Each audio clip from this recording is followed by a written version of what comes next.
Bonsoir les élèves du deuxième bac PC, deuxième bac SVT, les filières techniques, première bac sciences maths et première bac sciences sexe. Cette vidéo est consacrée à l'interprétation géométrique des limites aux bornes de T2F. On va expliquer ces interprétations en utilisant un organigramme. Donc, l'organigramme des branches infinies. Bien sûr, les interprétations graphiques des limites aux bornes de T2F. Les limites possibles lorsque x tend vers soit A, un nombre réel, soit plus l'infini, soit moins l'infini de f de x. On a trois cas.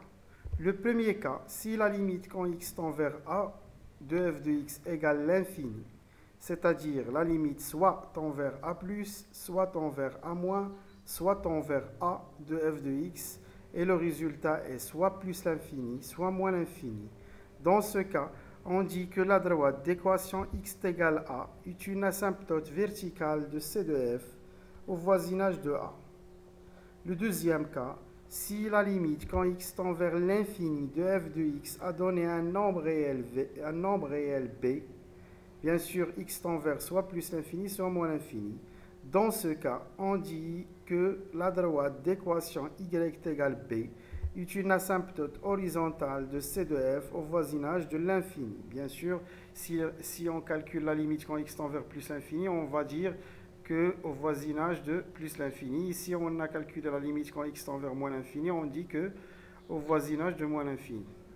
Le troisième cas, si la limite quand x tend vers l'infini, soit plus soit moins l'infini de f de x, et le résultat est soit plus l'infini, soit moins l'infini, on doit calculer la limite quand x, si on a trouvé plus ou bien moins l'infini, on doit calculer la limite quand x tend vers plus ou bien moins l'infini de f de x sur x.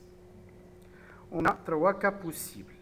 Le premier cas, si la limite quand x tend vers plus l'infini ou bien moins l'infini de f de x sur x a donné 0, dans ce cas, on dit que C de f admet une branche parabolique de direction l'axe des abscisses au voisinage de plus ou bien moins l'infini, selon la limite souhaitée.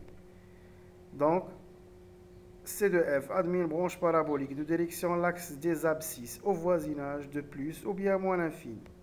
Le deuxième cas, si la limite quand x tend vers plus ou bien moins l'infini de f de x sur x a donné soit plus soit moins l'infini, dans ce cas, on dit que C de f admet une branche parabolique de direction maintenant l'axe des ordonnées au voisinage de plus ou bien moins l'infini. Donc, si la limite de f de x sur x a donné 0, une branche parabolique de direction l'axe des abscisses. Ici, la limite quand x tend vers plus ou bien moins l'infini de f de x sur x a donné soit plus soit moins l'infini, on dit que C de f admet une branche parabolique de direction l'axe des ordonnées au voisinage de plus ou bien moins l'infini.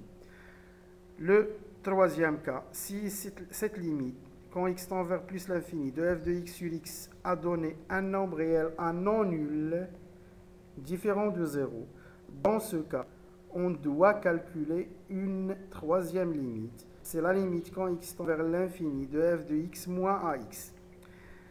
On a deux résultats possibles. Si cette limite a donné b, un nombre réel b, il peut être 0 ici. 0 est inclus. On n'a pas dit b différent de 0 comme avant. Donc, si la limite quand x tend vers plus l'infini de f de x moins ax a donné b, dans ce cas, on dit que la droite d'équation y égale ax plus b est une asymptote oblique de C de f au voisinage soit plus soit moins l'infini.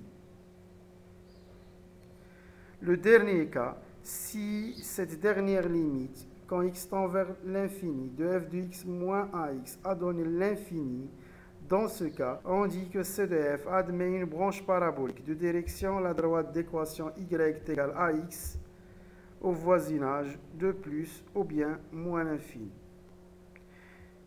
Ce sont les interprétations graphiques possibles pour les limites aux bornes de T de f.